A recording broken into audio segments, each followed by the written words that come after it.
윤석열 대통령이 G7 정상회의 참석을 위해서 오늘 오후에 일본 히로시마로 떠납니다. 한국인 원폭 희생자 위령비에 한일 정상이 처음으로 동반 참배를 하고 한일 그리고 한미일 회담도 진행됩니다. 취재기자 연결돼 있습니다. 조은지 기자. 네, 용산 대통령실입니다. 네, 그야말로 외교 슈퍼위크라는 말이 나올 정도로 외교 일정이 많이 예정이 돼 있는데요. 윤 대통령이 일본에서 빼곡한 일정을 소화한다고요?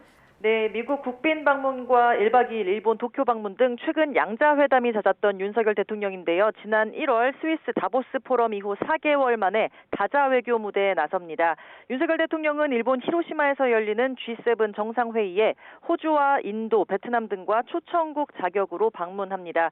우리 대통령이 G7에 가는 건 역대 4번째입니다. 윤 대통령은 오늘 오후 출발해서 일요일까지 2박 3일 동안 히로시마에 머뭅니다. 윤 대통령과 일본 기시다 총리는 도쿄와 서울을 오가면서 12년 만에 셔틀 외교를 복원한 데 이어 오는 21일 한일 정상회담을 진행합니다. 서울에서 만난 지 꼭 2주 만이자 윤 대통령 취임 이후 5번째 대좌입니다. 당일 기간 두 정상은 히로시마 평화기념공원에 있는 한국인 원폭 희생자 위령비도 찾아 추모합니다. 공동 참배는 역사상 처음입니다. 윤 대통령은 원폭 피해를 본 제1동포들과 만남도 별도로 조율하고 있습니다. 한미일 정상회담도 6개월 만에 열릴 걸로 관측되는데요. 일본은 21일 개최라고 확정 발표했습니다. 한일 정상과 조 바이든 미국 대통령은 북한의 핵미사일 위협 공조를 핵심 의제로 지난해 11월 푸놈펜 성명에서 채택했던 북한 미사일 경보 정보 실시간 공유를 실질적으로 구현할 방안을 점검하고 협의할 예정입니다. 다만 이번에 3국 간 새로운 발표나 공동 성명은 없을 걸로 보입니다. 윤 대통령은 또 호주와 베트남, 인도와 인도네시아, 영국 정상과도 양자회담 일정이 잡혀 있습니다. 네, 알겠습니다. 자, 그런데 이번에 G7에 젤렌스키 대통령이 방문할 가능성이 있다면서요?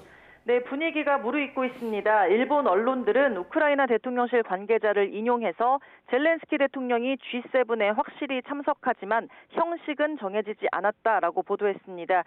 젤렌스키 대통령이 온다면 군사 지원 압박이 더 커질 가능성이 있는데요.